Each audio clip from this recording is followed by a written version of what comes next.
Hello friends. आज के हमारे टॉपिक लोक प्रशासन एवं निजी प्रशासन में आप सभी का स्वागत है। पिछले लेक्चर में हमने पब्लिक एडमिनिस्ट्रेशन का इंट्रोडक्शन देखा। उसमें हमने लोक प्रशासन की प्रकृति, अर्थ, क्षेत्र, महत्व एवं विस्तार के बारे में देखा। आज हम देखेंगे लोक प्रशासन एवं निजी प्रशासन क्या होता है, इनमें क्या समानताएं एवं क्या असमानताएं होती हैं। यद्यपि विभिन्न विद्वान अपने अलग अलग तर्क देते हैं। कुछ लोग प्रशासन एवं निजी प्रशासन को एक ही अवधारणा मानते हैं और कुछ विद्वान इन्हें अलग अलग भी मानते हैं। तो आइए हम स्टार्ट करते हैं अपना आज का लेक्चर। लोक प्रशासन से तो आप सभी लोग वाकिफ ही होंगे। इसमें प्रशासन एक व्यापक एवं विस्तृत शब्द है जिसका अर्थ है वांछित उद्देश्यों की प्राप्ति के लिए मानवीय तथा भौतिक संसाधनों का संगठन और संचालन। इसका मतलब है कि एक निश्चित उद्देश्य की प्राप्ति के लिए मानव और भौतिक संसाधन मिलकर काम करेंगे, उनका संचालन करेंगे। ये कहलाता है प्रशासन। यह कार्य मानवीय और भौतिक संसाधनों को संगठित और संचालित करना किसी एक व्यक्ति या व्यक्तियों के समूह के द्वारा भी संपन्न किया जा सकता है। तो प्रशासन में एक से अधिक व्यक्ति के समूह भी हो सकते हैं। किसी एक व्यक्ति के द्वारा भी किसी कार्य को संपादित किया जा सकता है। और किसी सरकारी संस्था या सरकार द्वारा प्राधिकृत किसी संस्था जैसे कि बोर्ड, कॉरपोरेशन इत्यादि द्वारा भी किया जा सकता है। जब हम पहली अवस्था की बात करते हैं जिसमें एक व्यक्ति और व्यक्तियों के समूह द्वारा काम किया जाएगा, तब इसे निजी प्रशासन की संज्ञा दी जाती है। लेकिन दूसरी अवस्था जब सरकार या सरकार द्वारा प्राधिकृत कोई संस्था काम करती है, तब इसे लोक प्रशासन के नाम से जाना जाता है।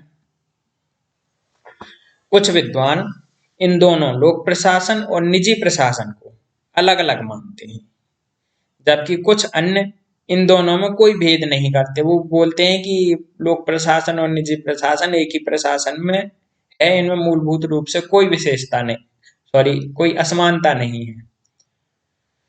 जो विचारक लोक प्रशासन और निजी प्रशासन में विभेद करते हैं, तो मतलब जो इनको अलग अलग मानते हैं, उन विचारक में मुख्य रूप से हैं Paul H Appleby, sir Josiah Stamp, Herbert Simon, Peter Drucker और फेलिक्स इनिग्रो। ये प्रमुख हैं। और दूसरी ओर जो इनमें कोई विभेद नहीं मानते हैं, वो हैं Henri Fayol, Mary Parker Follett, Mooney एवं Reiley, Luther Gulick, R Sheldon, L Urwick. ये ऐसे विद्वान हैं जो लोक प्रशासन और निजी प्रशासन में कोई भेदभाव नहीं समझते हैं। अब हम देखते हैं लोक प्रशासन और निजी प्रशासन में क्या समानताएं हैं। तो हेनरी फ्योल, एमपी फॉलेट और एल उर्विक का कहना है कि किसी भी प्रशासन में भेद करना व्यवहारिक नहीं है, क्योंकि सभी प्रकार के प्रशासन एक से होते हैं और उसके मौलिक लक्षण एक जैसे होते हैं। फ्योल के शब्दों में प्रशासन के अंतर्गत केवल लोक प्रशासन का ही नहीं, अपितु प्रत्येक आकार तथा प्रकार एवं प्रत्येक नाम अथवा उद्देश्य से संचालित संस्थाओं के प्रशासन का भी समावेश होता है। समस्त संस्थाओं में नियोजन, संगठन, आदेश, समन्वय तथा नियंत्रण की आवश्यकता होती है एवं सफलतापूर्वक कार्य संचालन के लिए सबको एक से ही सामान्य सिद्धांतों का पालन करना होता है। हमारे सामने बहुत से प्रशासकीय विज्ञान नहीं है, केवल एक ही प्रशासकीय विज्ञान है। उसे हम लोक प्रशासन तथा व्यक्तिगत दोनों पर समान रूप से लागू कर सकते हैं। मतलब हमारे पास अगर हमें किसी पर प्रशासन करना है तो उसके लिए अलग अलग कानून नहीं है, एक ही जैसे नियम कानून हैं। जो लोक प्रशासन में नियम कानून लागू होते हैं, वही व्यक्तिगत अगर प्रशासन है तो उस पर भी वही कानून या नियम लागू होंगे। विभिन्न विचारकों के द्वारा लोक प्रशासन और निजी प्रशासन में समानताओं के संदर्भ में जो तर्क दिए गए हैं, उनके आधार पर हम इनके मध्य समानताओं को निम्न बिंदुओं से स्पष्ट कर सकते हैं। तो हम एक बिंदु देख लें कि कौन कौन से क्षेत्र ऐसे हैं जहां हम समानताएं देखते हैं। तो पहला है अनुसंधान एवं नवीन तकनीक, रिसर्च एंड न्यू टेक्निक्स। इसमें क्या होगा कि जैसे हम सिंपल सी बात ले लेते हैं, वैक्सीन डेवलपमेंट का काम, ड्रग डेवलपमेंट का काम, एक दवा बनानी है, तो इस दवा बनाने में जो सरकार की संस्थाएं हैं, जितना वो अनुसंधान और नई तकनीक का प्रयोग करेंगे, उतना ही अनुसंधान एवं नवीन तकनीक निजी क्षेत्र की दवा निर्माता कंपनी या वैक्सीन निर्माता कंपनी भी करती है। तो यहाँ पर इनमें समानता है। फिर प्रशासन की समान तकनीक, जो हायरार्की होती है प्रशासन में, उच्च पद पर, उस मध्यम पद पर, निम्न पद पर होते हैं। यह प्रशासन सरकारी ऑफिस में चले जाओ या प्राइवेट ऑफिस में, लगभग समान प्रशासन की तकनीक होती है। जनसंपर्क एवं उत्तरदायित्व, जब हम सरकारी क्षेत्र की बात करते हैं लोक प्रशासन की, तब यहाँ के जो जनप्रतिनिधि होते हैं, ये प्रत्यक्ष रूप से जनता के लिए उत्तरदायी होते हैं। इनका उत्तरदायित्व जनता के प्रति होता है और हर 5 साल में इन्हें चुनाव लड़ने के लिए जनता के बीच में जाना होता है, जनसंपर्क करना होता है। पब्लिक रिलेशन एंड रिस्पॉन्सिबिलिटीज होती हैं। प्राइवेट क्षेत्र की बात करते हैं, निजी क्षेत्र की बात, तब उन्हें वो भी अपने उपभोक्ताओं या फिर कस्टमर्स के प्रति उत्तरदायित्व होते हैं और अपने प्रोडक्ट का फीडबैक लेने के लिए उन्हें जनसंपर्क करना होता है, लोगों के बीच में उन्हें भी जाना होता है। अगर कोई नया प्रोडक्ट लॉन्च करना है, उसकी गुणवत्ता क्या होगी, लोगों की जरूरत क्या है, पहले इसका अध्ययन किया जाता है। इसके लिए भी निजी क्षेत्र को भी जनसंपर्क करना होता है और वो अगर उनका प्रोडक्ट अच्छा होगा तो ज्यादा बिकेगा, खराब होगा तो कम बिकेगा। तो इसका मतलब वो अपने कंज्यूमर्स के प्रति भी उत्तरदायी होते हैं। संगठन का महत्व, इंपोर्टेंस और ऑफ ऑर्गेनाइजेशन। तो एक ऑर्गेनाइजेशन होना चाहिए, संगठित होना चाहिए। सरकारी क्षेत्र में भी इसका महत्व है, निजी क्षेत्र में भी एक महत्व है। जैसे हम कंपनी बनाते हैं तो सरकारी क्षेत्र भी अपनी कंपनियां बनाता है, निजी क्षेत्र भी अपनी कंपनियां बनाता है और कंपनी के नाम से जाने पहचाने जाते हैं। उनकी प्रोडक्ट की गुणवत्ता भी कंपनी के नाम पर निर्भर करती है। तो इसलिए संगठन का अति महत्वपूर्ण स्थान है। अधिकारियों का उत्तरदायित्व, रिस्पॉन्सिबिलिटीज ऑफ ऑफिशियल्स। निजी क्षेत्र हो या फिर सरकारी क्षेत्र हो, लोक प्रशासन हो, दोनों क्षेत्रों में अधिकारी उत्तरदायी होते हैं अपने अपने कर्तव्यों के प्रति। जो उनके कर्तव्य होते हैं वह इनका उत्तरदायित्व होता है कि अपने कर्तव्यों का सही तरीके से पूर्ण रूप से पालन किया जाए। Theory of development and progress, विकास एवं प्रगति का सिद्धांत। तो ये भी निजी क्षेत्र और लोक प्रशासन दोनों पर लागू होता है। लोक प्रशासन जनता के विकास के लिए काम करता है, प्रगति के लिए काम करता है। निजी क्षेत्र हालांकि अपने प्रॉफिट उसका मोटिव होता है, अपना उसको ये अपना लाभ कमाना होता है, लेकिन लाभ के साथ साथ में उन्हें मार्केट की कॉम्पिटिटिवनेस, बाजार में प्रतिस्पर्धा भी करनी होती है, जिससे वो अपना उत्पाद कम से कम की कीमत में उच्च गुणवत्ता युक्त प्रदान करने की कोशिश करते हैं, जिससे जनता का विकास होता है, उनकी प्रगति होती है। निर्धारित नीतियों को कार्यान्वित करना, इम्प्लीमेंटेशन ऑफ फिक्स्ड पॉलिसीज। दोनों क्षेत्रों की, लोक प्रशासन हो या निजी प्रशासन, दोनों की अपनी अपनी लोक नीति होती हैं। उन्हें अलग अलग तरीके से या उनका एक निश्चित तरीका होता है जिससे उन्हें कार्यान्वित किया जाता है। तो इसमें भी समानता हो गई। प्रशासन के समान सिद्धांत, जैसे उत्तरदायित्व का नियम, संरचनात्मक अवस्थिति, डेलीगेशन अर्थात प्रत्यायोजन, आदेश की एकता, निर्देश की एकता, ये सभी ऐसे काम हैं जिससे प्रशासन के लगभग समान सिद्धांत सभी में लागू होते हैं। यह इनके बीच में समानताएं थी। और अब इन्हें हम डिटेल से देखते हैं, जो अभी हमने पॉइंट देखे थे।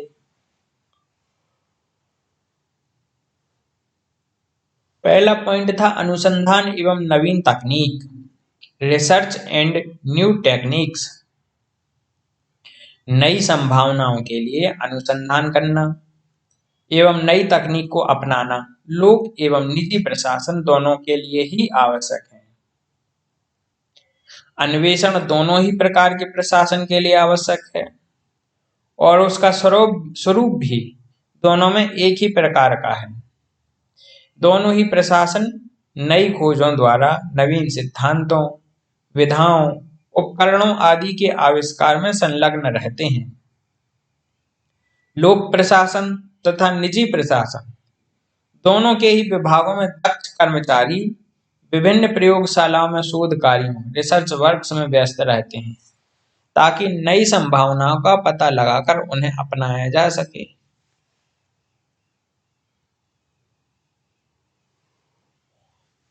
उसके बाद आते हैं प्रशासन की समान तकनीक, सेम टेक्निक्स ऑफ एडमिनिस्ट्रेशन। लोक प्रशासन एवं व्यक्तिगत प्रशासन में एक ही प्रकार की तकनीकों का उपयोग किया जाता है। यहाँ व्यक्तिगत प्रशासन से आशय निजी प्रशासन ही है। फाइल रखना, उन पर टिप्पणी लिखना, लेखा जोखा रखना, अंकेक्षण करवाना या इसी प्रकार की अन्य क्रियाओं की प्रकृति जैसी निजी प्रशासन में होती है, वैसे ही लोक प्रशासन में भी होती है।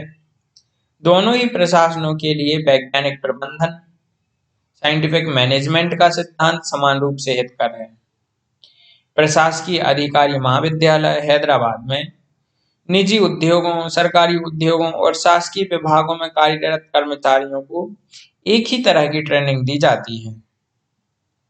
इस व्यवस्था के तहत यही तर्क दिया जाता है कि वे जो बातें लोक प्रशासन में सफलता दिला सकती हैं, वे ही बातें निजी प्रशासन में भी सफलता दिला सकती हैं। इसके बाद आता है जनसंपर्क एवं उत्तरदायित्व, पब्लिक रिलेशंस एंड रिस्पॉन्सिबिलिटी। लोक प्रशासन एवं निजी प्रशासन दोनों में ही लोक संपर्क का महत्वपूर्ण स्थान है। लोक प्रशासन में जनसंपर्क के महत्व को पहले ही समझ लिया गया था और अब सार्वजनिक क्षेत्र में भी इसके महत्व को पहचाना जाने लगा है। उपभोक्ता की संप्रभुता व्यक्तिगत प्रशासन का मूल मंत्र है। विभिन्न व्यवसायों में प्रतिद्वंद्विता इतनी अधिक बढ़ गई है कि निजी क्षेत्र की कंपनियां कई प्रकार के प्रलोभन देकर आम जनता को अपनी ओर आकृष्ट करने लगी हैं। अतः दोनों ही प्रशासनों में जनसंपर्क एवं उत्तरदायित्व की उपयोगिता निर्विवाद रूप से उपयोगी है। संगठन का महत्व, इम्पोर्टेंस ऑफ ऑर्गेनाइजेशन। सभी प्रकार के प्रशासनों के लिए संगठन शरीर तुल्य है। मानवीय एवं भौतिक, ह्यूमन एंड फिजिकल साधनों का उचित संगठन करके ही लोक प्रशासन और निजी प्रशासन अपने उद्देश्य को प्राप्त कर सकते हैं। प्रशासन चाहे लोकहित की भावना से उत्प्रेरित हो, चाहे उसमें व्यक्तिगत लाभ का दृष्टिकोण हो, एक अच्छे संगठन के बिना वह अपने उद्देश्य को नहीं प्राप्त कर सकता है। संगठन के संबंध में दोनों ही प्रशासनों में एक ही तरह के सिद्धांत को मान्यता दी गई है। निस्संदेह संगठन ही वह शरीर है जिसके विभिन्न अंगों द्वारा भिन्न भिन्न कार्य किए जाते हैं। अधिकारियों का उत्तरदायित्व, रिस्पॉन्सिबिलिटी ऑफ ऑफिशियल्स।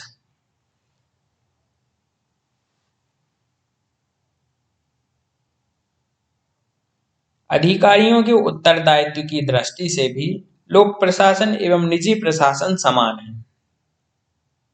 लोक प्रशासन के अधिकारी जहां जनता के प्रति उत्तरदायी हैं, वहां निजी प्रशासन के अधिकारी अपने उपभोक्ताओं, कस्टमर्स के प्रति उत्तरदायी हैं। उत्तरदायित्व का सिद्धांत दोनों ही में समान रूप से लागू होता है। प्राप्त साधनों का अधिकतम उपयोग करके अपने लक्ष्य को प्राप्त करना दोनों ही प्रशासनों का मुख्य ध्येय है। कभी कभी ऐसा होता है कि सरकार निजी क्षेत्र के कारखानों, बैंक अथवा अन्य संस्थानों का राष्ट्रीयकरण करती है, अर्थात नेशनलाइजेशन करती है। ऐसी परिस्थितियों में निजी क्षेत्र के सभी अधिकारी और कर्मचारी लोक सेवा में आ जाते हैं और वे सफलतापूर्वक अपने कार्यों का संपादन करते हैं।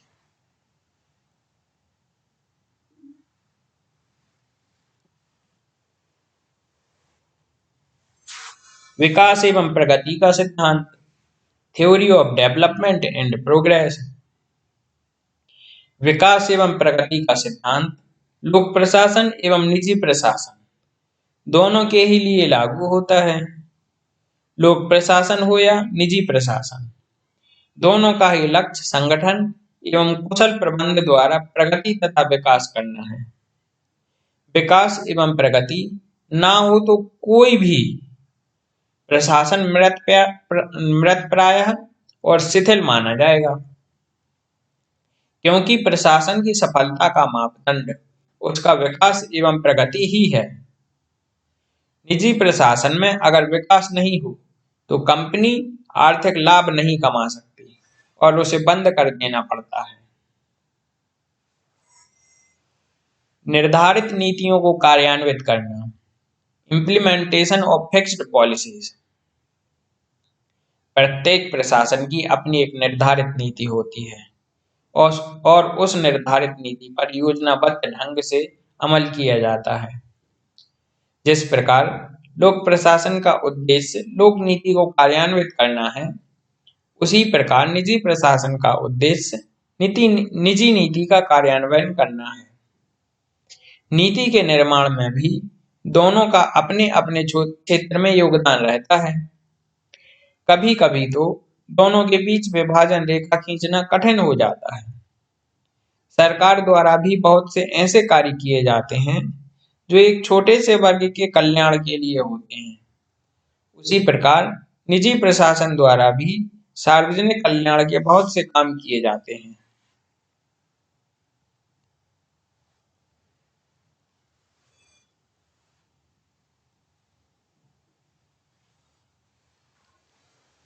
प्रशासन के समान सिद्धांत, सेम थ्योरी ऑफ एडमिनिस्ट्रेशन।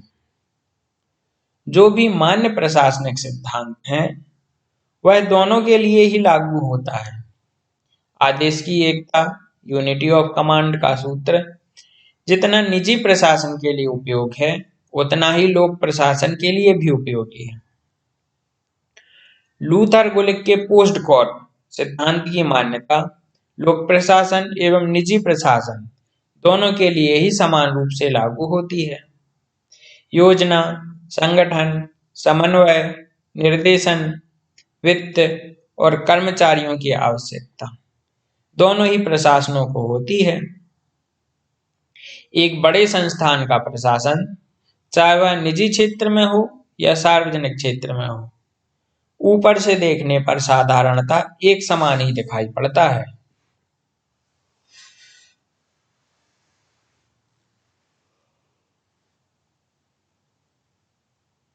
अब लोक प्रशासन तथा निजी प्रशासन में अंतर देखते हैं। लोक प्रशासन तथा निजी प्रशासन के मध्य उपरोक्त समानताओं का अर्थ यह नहीं है कि दोनों में कोई भेद नहीं पाया जाता। दोनों के मध्य अनेक विचारकों ने अनेक असमानताएं उजागर की हैं। हर्बर्ट साइमन थे, तो हर्बर्ट साइमन ने दोनों के बीच निम्नांकित भेद बताए हैं। ये भेद हैं: लोक प्रशासन का स्वरूप नौकरशाही नुमा होता है, जबकि निजी प्रशासन का स्वरूप व्यापारिक होता है। किसी भी सरकारी ऑफिस में चले जाओ, वो अपनी नौकरशाही दिखाएंगे, सीधे मुंह बात नहीं कर सकते। जबकि निजी क्षेत्र में चले जाओ, किसी भी ऑफिस में, निजी ऑफिस में, कंपनी के ऑफिस में, तो वह व्यापारिक प्रोफेशनल होते हैं। उन्हें जहां अपना लाभ दिखेगा वो वहां आपसे काम करने लगेंगे। दूसरी असमानता है लोक प्रशासन राजनीतिक वातावरण के अधिक या लगभग पूर्णतया समीप है, जबकि निजी प्रशासन अराजनीतिक होता है। अर्थात लोक प्रशासन में राजनीति पल पल होती रहती है, हर काम के पीछे राजनीति होती है, जबकि निजी प्रशासन अराजनीतिक होता है, इसमें राजनीति बहुत ही कम देखने मिलेगी। लोक प्रशासन में अकर्मण्यता, कामचोरी तथा लालफीताशाही की व्याधियां, जबकि निजी प्रशासन में सामान्यतः इन व्याधियों से मुक्त है। अब पीटर एफ ड्रकर जो थे, एक थिंकर थे, उन्होंने भी बताया कि लोक प्रशासन और निजी प्रशासन में अंतर है। यह अंतर उद्देश्यों, मूल्यों तथा सामाजिक उत्तरदायित्वों का है। मतलब निजी क्षेत्र का उद्देश्य क्या है? लाभ कमाना। सार्वजनिक क्षेत्र या लोक प्रशासन का उद्देश्य क्या है? जनता की सेवा करना, जन कल्याण करना। मूल्य, दोनों के मूल्य अलग अलग हो सकते हैं। सामाजिक उत्तरदायित्व अलग अलग होते हैं। सरकार जन कल्याण, पब्लिक वेलफेयर का ही काम करती है, जबकि निजी क्षेत्र को तो लाभ चाहिए, तो उसका सामाजिक उत्तरदायित्व कम होता है। उनके अनुसार, अर्थात पीटर एफ ड्रकर के अनुसार, सरकारी संगठनों में निष्पादन तथा परिणाम निजी संगठनों से भिन्न होता है तथा इसी अनुसरण में निष्पादन का प्रबंधन, मैनेजिंग फॉर परफॉर्मेंस, भिन्न भिन्न होता है।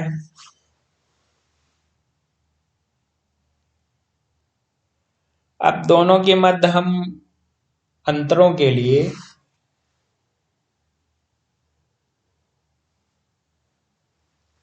अंतर हम कुछ बिंदुओं के आधार पर देखते हैं। हमें ये 20 अंतर समझ में आए तो मैंने एक साथ में लिख दिया है, आप देख सकते हैं। पहला है क्षेत्र एवं प्रभाव। दोनों का क्षेत्र अलग होता है, प्रभाव अलग होता है। लोक प्रशासन लगभग सर्वव्यापी है, पूरे देश में लोक प्रशासन होता है। निजी क्षेत्र का एक सीमित दायरा होता है, इतना सर्वव्यापी नहीं होता है अगर कुछ बड़ी कंपनियों को छोड़ दिया जाए तो। और क्षेत्र अगर मल्टीनेशनल कंपनी देखी जाए तो उसे 1, 2, 3 या एक से अधिक देशों में कार्य कर रही होती है, लेकिन सरकार, लोक प्रशासन एक देश के ही अंतर अपने कानून लागू कर सकती है। उद्देश्य, इनके उद्देश्य अलग अलग होते हैं। आधिकारिक प्रकृति, लोक प्रशासन में अधिकारियों की नौकरशाही देखने मिलेगी, लाल फीताशाही देखने मिलेगी, भाई भतीजावाद देखने मिलेगी। लेकिन निजी क्षेत्र में इफिशियंसी पे बात करते हैं वो, कि अगर आप कार्यकुशल हो तो काम मिलेगा, कार्यकुशल नहीं हो तो काम नहीं मिलेगा, भले ही वो बाप हो या भैया हो। निजी क्षेत्र बोलता है बाप बड़ा ना भैया, सबसे बड़ा रुपया। हमें लाभ होना चाहिए। अगर हम आपको 30 रुपए पे कर रहे हैं तो आप 3000 रुपए कमा के दे सकते हो या नहीं, तो ये अंतर हो जाता है। राजनीतिक स्वरूप, सांगठनिक आकार, मतलब निजी क्षेत्र जो है उसका आकार लगभग छोटा होता है, लोक प्रशासन का आकार बड़ा होता है। कानूनी स्थिति, लोक प्रशासन सरकार द्वारा प्रत्यक्ष रूप से बंधा हुआ है, कई बार इनकी वो बहुत सारी कंपनियां हैं, वित्त निगम है या बहुत सारे निगम हैं जिन्हें कानून के माध्यम से ही स्टैब्लिश किया जाता है। कोई विशिष्ट अधिनियम आता है, उस अधिनियम के माध्यम से उनकी स्थापना होती है, जबकि निजी क्षेत्र में ऐसा कुछ नहीं है। उत्तरदायित्व, कार्यकरण, कुशलता, कार्यों का महत्व, पारदर्शिता, वित्तीय प्रशासन, संविधान का प्रभाव, दबाव, स्थायित्व, कार्यों का चयन, आजीविका सुरक्षा, परिवर्तनशीलता, जनसंपर्क, राष्ट्र निर्माण। ये ऐसे बिंदु हैं जिसमें लोक प्रशासन और निजी प्रशासन के बीच में स्पष्ट रूप से असमानता या अंतर देखा जा सकता है।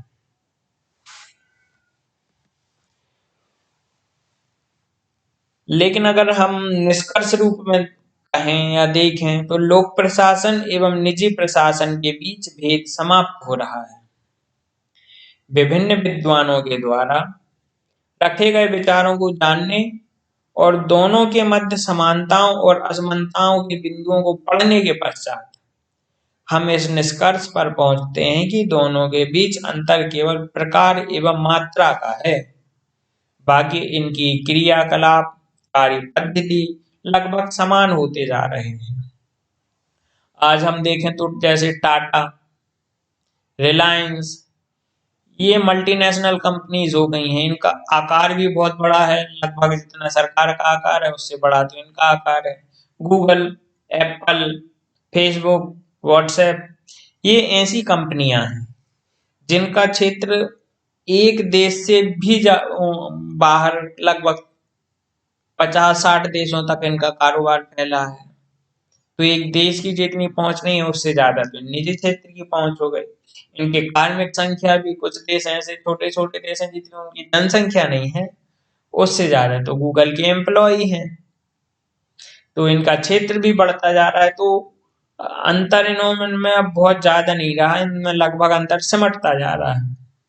अब हम बात करते हैं कि अगर जन उत्तरदायित्व, जनता के प्रति उत्तरदायित्व की बात की जाए तो आप सभी ने एक कंसेप्ट पढ़ा होगा, CSR,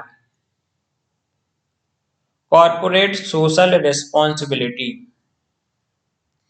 इसके तहत एक बड़ी कंपनी को जिसका वार्षिक टर्नओवर 100 करोड़ रुपए और या फिर शुद्ध लाभ, नेट प्रॉफिट 5 करोड़ रुपया हो या इससे अधिक हो तो उसे 3 साल के अंतर्गत अपने प्रॉफिट का 2% जन कल्याण के लिए खर्च करना पड़ता है। तो इस हिसाब से निजी प्रशासन भी लोक प्रशासन के दायरे में आने लगा है। और आप सभी ने मेरा ये वीडियो देखा, लोक प्रशासन एवं निजी प्रशासन के अंतर को देखा। इसके लिए मैं आप सब लोग का तहे दिल से धन्यवाद करता हूँ। अगर मेरा ये वीडियो आपको पसंद आया है और आगे भी आप मेरा ये वीडियो देखना चाहते हैं, अन्य वीडियो देखना चाहते हैं, मुझे हतोत्साहित ना करते हुए प्रोत्साहित करना चाहें कि मैं और निरंतर नए नए वीडियोस बनाते रहूं, तो मेरे चैनल को सब्सक्राइब कर लीजिए। कुछ लोग ऐसे भी होंगे जिन्हें इसकी PDF चाहिए होगी, PDF मांगेंगे, तो चिंता ना करें। नीचे डिस्क्रिप्शन बॉक्स में जाइए, उसमें आपके लिए टेलीग्राम की लिंक मिलेंगी जिसमें UPSC, MPPSC का या सिविल सर्विस का एक ग्रुप है। अगर आप सिविल सर्विस की तैयारी कर रहे हैं तो उसमें जा सकते हैं। अगला नेट JRF का ग्रुप है। अगर आप UGC net, assistant professor, IGNOU में असिस्टेंट रजिस्ट्रार या किसी भी यूनिवर्सिटी के असिस्टेंट रजिस्ट्रार के लिए तैयारी कर रहे हैं या पब्लिक एडमिनिस्ट्रेशन से संबंधित कुछ आपका प्रोजेक्ट वर्क है तो आप UGC नेट के ग्रुप में शामिल हो सकते हैं। यहाँ पर आपके लिए मेरे द्वारा पढ़ाए जाने वाले प्रत्येक लेक्चर PDF फॉर्मेट में उपलब्ध होंगे, तो आप PDF मेरे टेलीग्राम ग्रुप से डाउनलोड कर सकते हैं। धन्यवाद।